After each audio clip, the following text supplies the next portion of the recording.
أهلا ومرحبا بكم في فيديو جديد لبلاكتون، وهذا الفيديو هو تحليل لمقدمة فيونا وكيك النسخة الجديدة من السلسلة الأسطورية وقت المغامرة.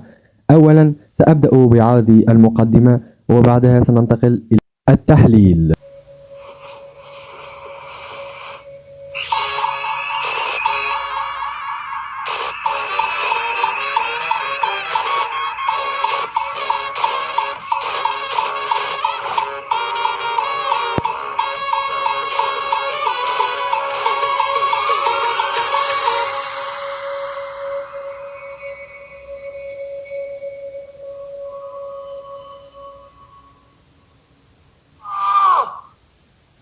أولا نرى بعض الناس العاديين في عالم سايمون طبعا فقط.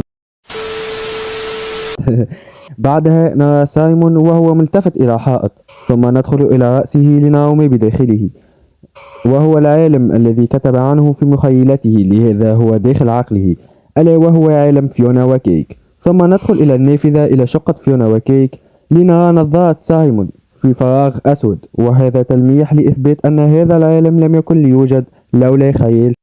ومن ثم نرى دمية لغولب، أو المعروف أنه بمثابة إله لوقت المغامرة، وعلى رأسه أداة لامتصاص الطاقة، والتي يستعملها سايمون في هذه السلسلة، والتي استعملتها بيتي في الحلقة الأخيرة من وقت المغامرة على غولب. بعدها نرى هذه الدمية وهي تصعق بالبرق وتشتعل باللون الأبيض، ثم تبدأ الموسيقى على لقطة قطع رأس غولب واسوداده بالبرق، وهذا ما يعني أن هذا العرض قد بدأ بعد موت غولب. والحقيقة لا أرى منطقا، فكيف مات إلههم ولا زالوا أحياء؟ المهم لنكمل. وبعدها نرى خللا في الشاشة، وهذا سببه موت غولب، فقد صار بلغة أخرى جليتش في عالمهم.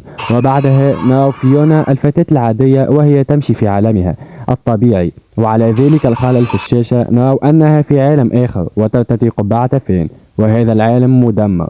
وبعد ذلك الوميض نرى فيونا وهي تشبه سوزي في جسدها، هذا ما يجعلني أفكر، هل من الممكن أن فيونا هي نفسها سوزي؟ المهم نراها وهي تضع وشما لجيك على صدرها، نعم جيك وليس كيك، ونرى أنها ترتدي يدا آلية مثل فين عندما فقد يده العشبية، فهل سيحدث نفس الحدث لفيونا لتفقد يدها؟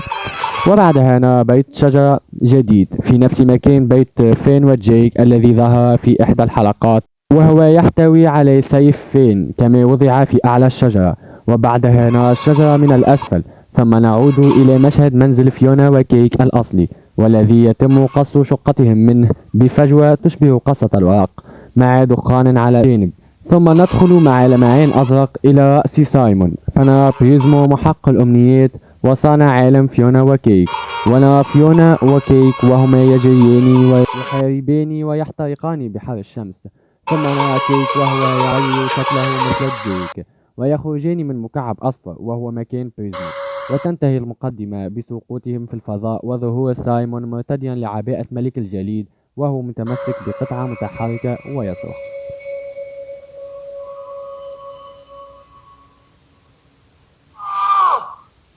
هنا نكون قد وصلنا إلى نهاية الفيديو، لا تنسوا وضع اللايك والاشتراك لتحفيزي على تقديم المزيد، لأن هذه الأيام أنا مشغول قليلا ولكنني أنزل فيديوهات، لأن قناتي لا تزال في بدايتها.